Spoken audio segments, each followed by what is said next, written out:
순장반에서 한번 이 이야기를 나눴는데 제가 그 서울 청량리에서 바퍼 본부장을 할 때입니다. 바퍼 식당 벽에 목각으로 글을 새긴 액자가 걸려 있었는데 그 문구가 처음처럼이었습니다. 최일도 목사님이 노숙자들에게 무료 급식을 시작했던 1988년 그 처음에 그 마음을 절대 잊지 않겠다는 자기 다짐의 글이었죠. 사실 선한 일도 규모가 커지고 유명해지면 그 처음의 마음을 지키기가 참 어렵거든요.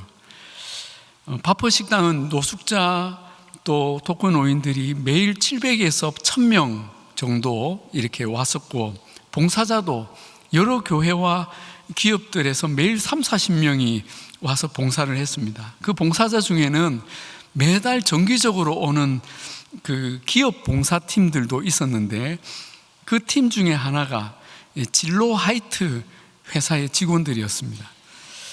한 번은 배식을 준비하고 있는데 그날 봉사온 진로 하이트 직원 중에 한 명이 저에게 말을 걸어왔습니다. 목사님, 저기 액자 있죠? 예, 처음처럼요. 예. 저 액자의 문구를 좀 다른 걸로 바꾸면 안 됩니까? 하는 거예요. 아니, 왜요? 처음처럼 좋잖아요. 뭘로 바꾸시게요? 그랬더니 참이슬이 어떻냐는 겁니다. 제가 처음에 무슨 말인지 못 알아들었습니다. 그러다가 그게 소주 이름인 걸 알고는 빵 터졌습니다. 제가 선생님 애사심이 대단하십니다. 이 처음처럼은 술 이름이 아닙니다. 우리가 처음에 그 마음을 변하지 말자고 붙여놓은 글귀입니다 라고 했던 기억이 납니다. 우리는 처음에 순수하고 간절했던 마음이 시간이 지나 익숙해지면 어느덧 퇴색되는 것을 종종 보거나 경험합니다. 어떤 분은 정말 예전엔 안 그랬는데 하는 소리가 나올 정도로 많이 변하기도 합니다. 성경에도 그런 인물들이 여럿 나오는데 그 중에 한 사람이 사울 왕입니다. 우리는 사울 왕이라고 하면 다 안 좋은 이미지만 떠올립니다. 거의 히틀러나 김일성과 같은 반열에 올려놓고 그를 악한 왕으로만 기억합니다. 그러나 놀라운 사실은 그가 처음에는 정말 좋은 사람이었다는 사실입니다. 이 좋다는 말은 사울의 한두 면만 보고 내린 평가가 아닙니다. 첫째, 그는 좋은 집안의 아들이었습니다. 9장 1절에 베냐민 지파의 기스라 이름하는 유력한 사람이 있으니, 자, 유력하다는 것은 영향력이 있다, 재력이나 권세가 있다는 뜻으로 이 사울은 꽤 좋은 집안의 아들로 자랐습니다. 둘째로 그는 좋은 외모를 가지고 있었습니다. 9장 2절에 기스에게 아들이 있으니 그의 이름은 사울이요 준수한 소년이라. 이스라엘 자손 중에 그보다 더 준수한 자가 없고 키는 모든 백성보다 어깨의 위만큼 더 컸더라 했습니다. 모든 백성보다 어깨 위만큼 더 컸다고 했는데, 여러분, 보통 사람이 자기 어깨에 올 정도면 사울의 키는 아마 2m가 넘었을 것으로 추정이 됩니다. 정말 남다르죠. 그리고 그는 효자였습니다. 아버지가 암나귀 몇 마리를 잃어버렸을 때 그 아들에게 찾아오라고 명령하니까 이 사울은 두 말도 하지 않고 즉시 순종합니다. 9장 4절부터 보면 이 사울은 종 한 명과 함께 이 양들을, 암나귀들을 찾으러 에브라임 산지를 다 뒤졌고, 그래도 안 나오니까 살리사 땅과 사알림 땅, 그리고 베냐민 사람의 땅까지 두루 찾아다녔습니다. 심지어 사무엘이 사는 숲이라는 지역까지 오게 됩니다. 이때가 집을 나선 지 무려 사흘이 지난 때였습니다. 부잣집에서 암나귀 몇 마리 잃어버렸다고 아들이 이렇게 찾아다니는 것은 참 특이한 일이죠. 이것은 그 암나귀 몇 마리보다 아버지의 말씀을 중요하게 여겼기 때문입니다. 그리고 사흘째가 되었을 때 사울은 새로운 염려를 시작합니다. 앞나기를 찾는 것도 중요하지만 집을 나가 사흘이나 돌아오지 않는 자신 때문에 이제 아버지가 걱정하시겠다는 생각이 들자 그는 속히 돌아가기로 마음을 먹습니다. 사울은 진심으로 아버지를 위하는 효자였습니다. 네 번째로 그는 예의가 있었습니다.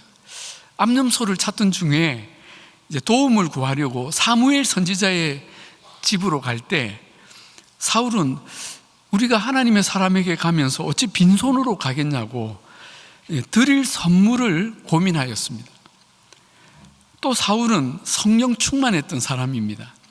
사무엘상 10장은 이 사울이 사무엘로부터 기름 부음을 받은 후에 하나님의 영이 크게 임하였다고 기록합니다. 그래서 이 사울은 선지자처럼 예언을 합니다. 그리고 사울은 아주 겸손한 사람이었습니다. 사무엘 선지자가 이 사울을 이스라엘의 첫 왕으로 세우고 모든 백성을 미스바에 모아서 이 사울을 이 백성들에게 소개하려고 불렀는데 사울은 사람들의 짐 보따리 사이에 숨어서 나오지를 않았습니다. 이런 모습을 본 사람들은 아마 사울의 그 겸손함에 감동했을 것입니다. 세상에 이렇게 겸손하고 순수한 사람이 또 있을까 하면서 온 백성이 왕의 만세를 외치기도 했습니다. 그리고 사울은 강력한 리더십도 있었습니다. 사무엘상 11장에서 사울은 암몬이 쳐들어왔을 때에 떨쳐 일어나서 이스라엘 군대를 모으고 전쟁에 나갑니다. 그리고 완전한 승리를 거둡니다. 이 일로 사울의 리더십을 그때까지도 믿지 못했던 사람들의 염려를 완전히 종식시키고 사울은 명실공히 국가 안보의 강력한 통수권자가 됩니다. 여러분, 얼마나 좋은 사람입니까?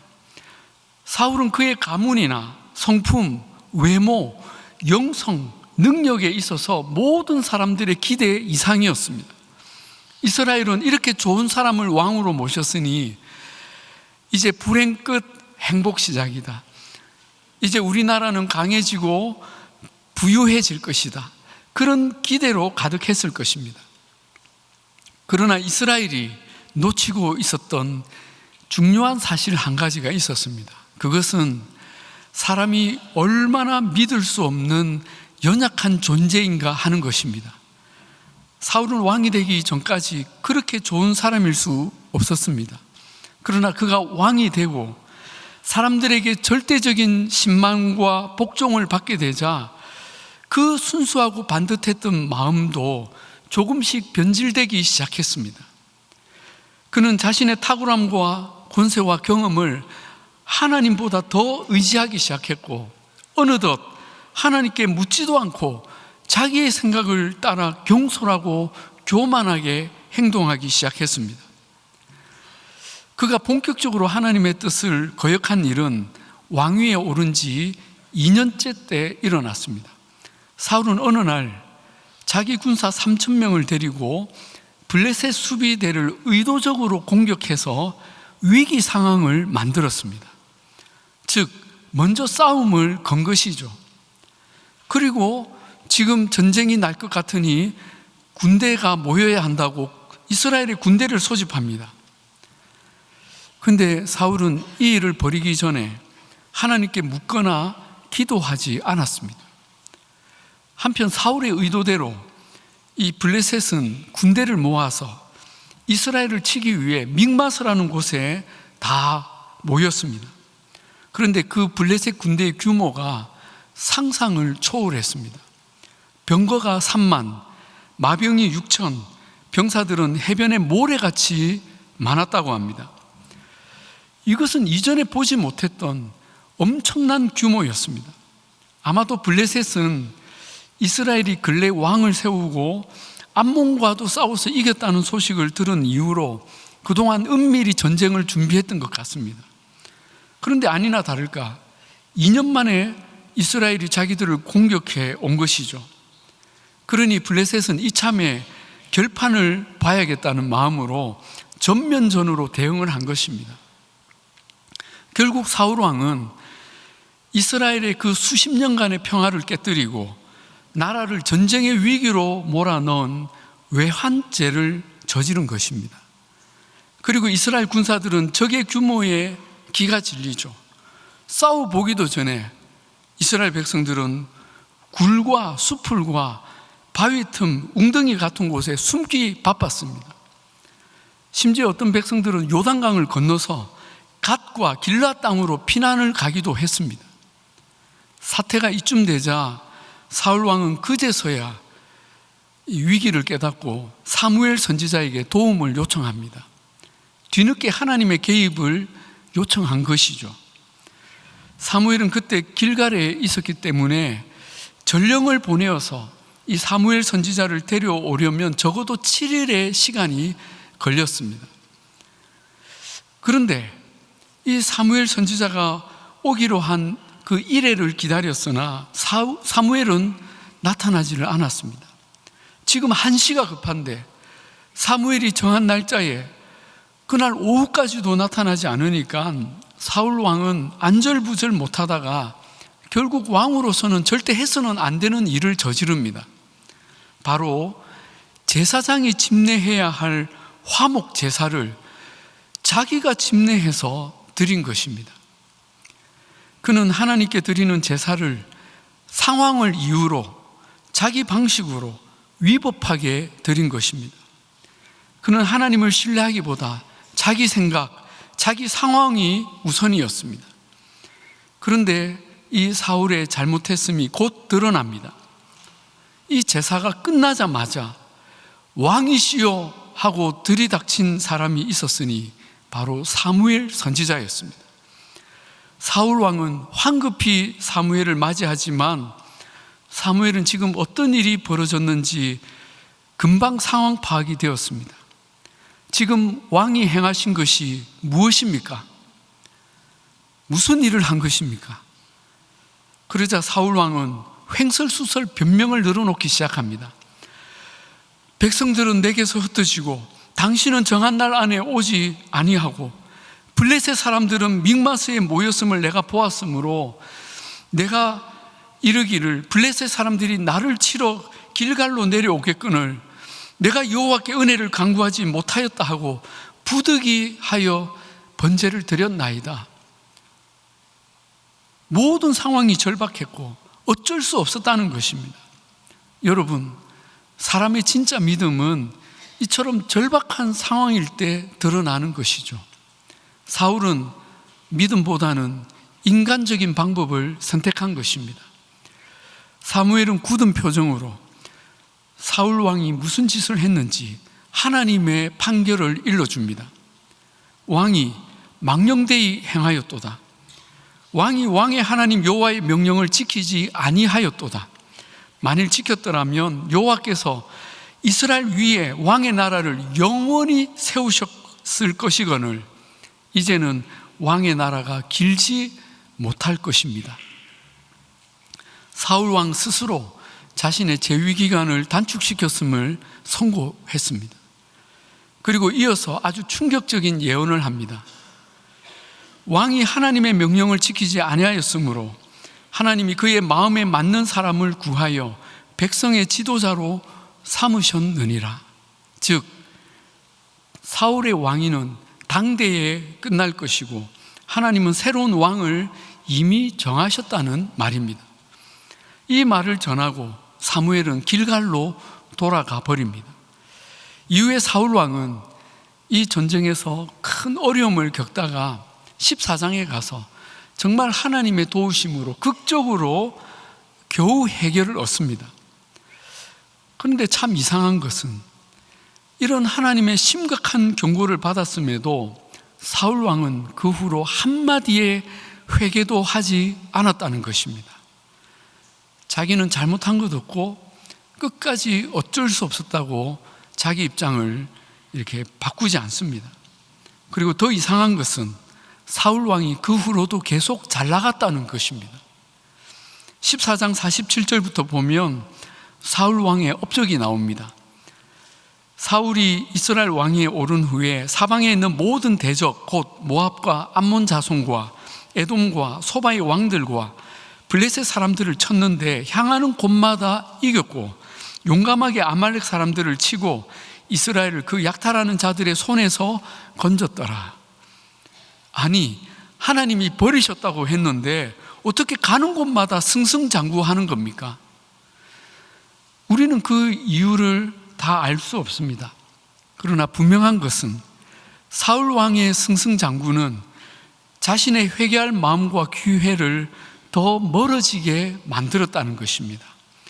그는 더욱 오만해졌고 그는 변명했고 더욱 완악해져 갔습니다. 여러분, 우리는 분명히 알아야 합니다. 당장 우리가 하는 일이 잘 된다고 다 하나님의 축복이 아니며 우리 하는 일이 어려움을 겪는다고 하나님이 나를 버리신 것이 아니라는 사실입니다. 사람에 대한 평가는 지금의 양상이 아니라 마지막 때 하나님의 손에 의해 내려질 것입니다. 그리고 그것은 영원히 기억될 것입니다. 15장에 가면 하나님께서 사울 왕을 한 번 더 버리시기로 작정하시는 사건이 나옵니다. 하루는 사무엘 선지자가 이 사울 왕을 찾아가서 하나님의 명령을 전합니다. 그것은 아말렉을 쳐서 진멸하라는 명령이었습니다. 자, 여기서 진멸하라는 것은 사람이나 짐승을 하나도 남김없이 다 죽이라는 철저한 심판을 가리킵니다. 그 이유도 하나님이 말씀하셨는데, 이스라엘이 아주 과거에 출애굽할 때에 그 광야로 나온 지 얼마 안 되는 그 무방비 상태의 이스라엘을 아말렉이 공격을 했다는 것입니다. 정말 비겁하게 이스라엘을 공격했었죠. 그런데 여러분, 그 일이 언제적 일입니까? 제가 계산을 해봤더니 무려 500년 전의 일이었습니다. 아니, 그렇게 옛날 죄를 지금 와서 벌하신다는 겁니까? 예, 그렇습니다. 하나님 앞에서는 어떤 죄도 공소시효가 없습니다. 시간이 흘렀다고, 기억하는 사람이 없다고 우리의 죄가 그냥 사라지거나 해결되지 않음을 우리는 알아야 합니다. 우리는 반드시 그 죄를 하나님 앞에 해결받아야 합니다. 또한 하나님이 아말렉을 진멸하라 하신 것은 다음 세대 이스라엘을 위한 안전과 예방적 장치이기도 했습니다. 여러분, 나중에 에스더서에 보면 이 아말렉 왕 아각의 후손이 바로 하만입니다. 그가 이스라엘을 괴롭히고 죽이려고 드는 장면이 나오죠. 아무튼 하나님의 이 명령에 사울은 기꺼이 순종을 합니다. 왜냐하면 이 무렵 사울 왕은 전쟁의 맛을 들인 왕이 되어 있었기 때문입니다. 그는 모든 전쟁에서 이겼고 또 어떤 전쟁이든 이길 자신이 있었습니다. 더욱이 하나님께서 이 전쟁을 하라고 하시니 마다할 이유가 뭐가 있겠습니까? 그래서인지 이 전쟁에서도 사울은 완전한 승리를 거두었습니다. 그런데 사울 왕은 하나님께 온전히 순종하지 않았습니다. 분명히 모든 사람과 짐승을 다 죽이는 진멸을 명했지만 사울은 그 아말렉 왕 아각을 포로로 잡고 아말렉의 가축들 중에 좋은 것들을 다 살려서 가져온 것입니다. 그날 밤 하나님께서 사무엘 선지자에게 나타나서 말씀하셨습니다. 내가 사울을 왕으로 세운 것을 후회하노니 그가 돌이켜서 나를 따르지 아니하며 내 명령을 행하지 아니하였음이라. 이 말씀에 사무엘은 너무나 근심하며 온 밤을 하나님께 부르짖고 기도합니다. 그리고 다음날 아침 일찍 사무엘은 이 사울 왕을 만나려고 찾아갔는데 왕이 보이지 않았습니다. 어디를 갔냐고 신하에게 물으니까 사울이 이번 전쟁의 승리를 기념하는 그 기념비를 세우려고 갈멜에 갔다가 지금은 길갈로 내려갔을 것이라고 알려준 것입니다. 여러분, 사울 왕은 지금까지 자기가 세운 전쟁의 그 승리나 업적을 이렇게 기념비로 세워서 자기 이름을 온 백성에게 알리는 일을 해온 것입니다. 이스라엘에 지금까지 있었던 기념비들은 오직 하나님의 역사를 후대에 알리기 위한 기념비였습니다. 에베네셀의 기념비가 그랬고, 요단을 건너고 길갈에 세웠던 기념비가 그랬습니다. 하나님의 역사를 알리기 위한 것이었습니다. 그런데 사울 왕은 자신의 업적을 이렇게 기념비로 남기고 있었던 것입니다. 결국 길갈까지 가서 이 사울 왕을 만난 사무엘은 아주 호통을 칩니다. 분명 하나님께서 아말렉의 모든 것을 진멸하라고 하셨거늘 지금 내 귀에 들리는 양의 소리, 소 울음소리는 어찌된 영문입니까? 그러자 이 사울은 또 변명을 합니다. 사울은 천재적인 변명왕이었습니다. 아니 글쎄 내가 군사들에게 다 죽이라고 지시를 내렸잖아요. 그런데 이놈의 군사들이 그 짐승들 얼마를 살려서 가져왔지 뭡니까?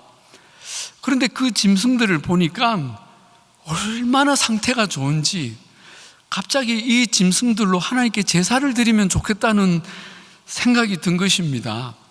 그래서 이것들을 몇 마리 살렸는데 그것이 그렇게 죄입니까? 이렇게 물은 거예요. 그리고 나머지 부실한 것들은 다 죽였습니다. 그는 거짓말로 변명을 하고 있죠. 사무엘은 그 변명에 조금 더 흔들리지 않고 지난밤 하나님께서 주신 말씀을 그대로 전합니다. 그리고 유명한 말을 남기죠. 하나님께서 제사를 좋아하시겠습니까? 순종을 좋아하시겠습니까? 순종이 제사보다 낫고 듣는 것이 순양의 기름보다 낫습니다. 왕이 여호와의 말씀을 버렸으므로 여호와께서도 왕을 버려 왕이 되지 못하게 하셨나이다. 이 일 후에 사무엘은 하나님의 명령을 따라 다윗이라는 소년을 찾아서 그의 머리에 기름을 붓고 차기 왕으로 세웁니다. 하나님은 한 번 정하시면 그것을 돌이킬 사람이 아무도 없습니다. 사랑하는 여러분, 오늘 우리는 이 사울 왕의 모습을 보면서 많은 것을 생각하게 됩니다. 그는 처음부터 악한 왕이 아니었습니다. 모든 면에서 그는 많은 장점을 가진 왕이었고 좋은 마음과 좋은 태도, 성령의 체험까지 있었던 사람이었습니다. 그런 사울에 대해 사람들은 큰 기대를 가지기도 했습니다. 그러나 사울은 사람들이 그 처음의 모습을 기억하지도 못할 정도로 급격히 변질되었고 그 순수했던 마음은 이제 하나님을 두려워하지도 않는 교만하고 완악한 마음으로 굳어져 갔습니다. 사무엘상 16장부터 사울이 악신에 사로잡혀서 비이성적인 행동을 하며 그 다윗을 죽이려고 미친 듯이 쫓아다니고 두려움과 권력욕에 사로잡혀 처참하게 무너지는 모습들을 우리는 보게 됩니다. 사랑하는 여러분, 우리는 이 사울을 보면서 두려워하지 않을 수가 없습니다. 나에게는 이런 사울의 모습이 없겠습니까? 있습니다. 우리는 다 이 사울의 DNA를 가지고 있습니다. 우리의 마음은 사무엘이나 다윗 같은 사람이 되기를 꿈꾸지만 우리 안에 흐르는 이 사울의 DNA가 끊임없이 우리의 교만과 탐욕을 자극하고 처음 마음을 변질시키려 하는 것입니다. 시간이 흐르고 편안해지면, 잘되고 성공하면, 높아지고 강해지면 우리는 처음에 그 순수한 믿음과 열정을 어느새 잃어버리고 하나님보다 나 자신을 위해, 말씀보다 내 꿈을 위해, 내 이름과 내 의를 위해 살기가 너무나 쉽습니다. 지난주에 우리는 사무엘의 고별 설교를 들으며 그가 평생토록 하나님과 사람 앞에서 부끄러움 없는 인생을 살려고 얼마나 몸부림치며 살았는지 우리는 들었습니다. 우리가 처음에 순수한 마음과 처음 사랑을 지키며 평생토록 주님을 섬기며 살려면 날마다 하나님과 동행하고 말씀을 따르고 그 말씀을 묵상하고 기도로 주님의 도우심을 구해야 합니다. 사무엘이 그랬고 다윗이 그랬고 성경의 모든 위인들이 그렇게 자기의 믿음을 정말 애쓰며 피 흘리며 지켰습니다. 그리고 누구보다 예수님께서 이런 삶의 본을 보여주셨습니다. 바라기는 저와 여러분이 이런 노력과 기도로 우리가 가졌던 그 처음 마음을 끝까지 지켜갈 수 있기를 바랍니다. 직분을 받은 뒤에, 우리가 좀 어떤 큰 일을 이룬 뒤에 교만해지고 나태해지고 변질되는 그런 모습들이 나에게 나타나지 않도록 정말 주님 앞에 우리는 몸부림치며 애쓰며 기도해야 합니다.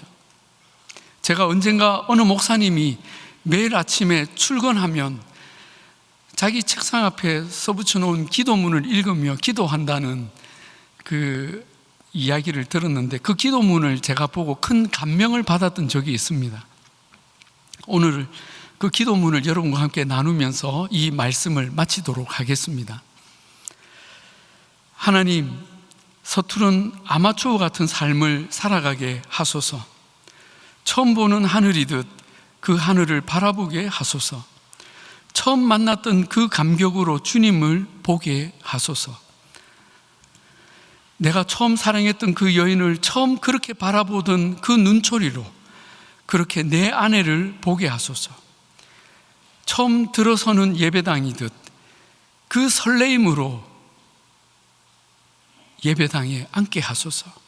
처음 내 마음속에 그 구원의 메시지가 내 심장을 사로잡던 그 감격으로 처음 그 설교를 듣는 그 심정으로 설교를 듣게 하소서. 오 주님, 마지막 단두대에 올라서 있는 사형수 같은 삶을 살아가게 하소서. 마지막 보는 하늘인 것처럼 하늘을 바라보게 하소서. 마지막 보는 아내인 것처럼 아내의 얼굴을 바라보게 하소서. 마지막 보는 예배당인 것처럼 이 예배당을 바라보게 하소서.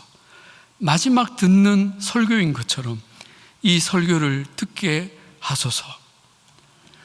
사랑하는 여러분, 매일 매순간 우리가 주님께 드렸던 우리의 그 처음 마음을 마지막처럼 지켜가는 복된 저와 여러분이 다 되시기를 우리 주님의 이름으로 축복합니다. 우리 이 시간 우리 함께 찬양하겠습니다. 오늘 주님이 우리에게 들려주신 그 말씀을 우리 마음에 새기며 우리 신실하게 진실하게 함께 찬양하실 텐데, 우리 그 자리에서 다 같이 일어나셔서 우리 함께 찬양으로 고백하겠습니다.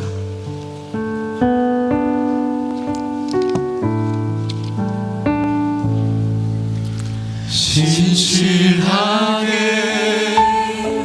진실하게 거룩하게 살게 하소서. 거룩하게 살게 하소서. 진실하게 진실하게 거룩하게 살게 하소서. 우리 들었던 말씀 생각하면 한 번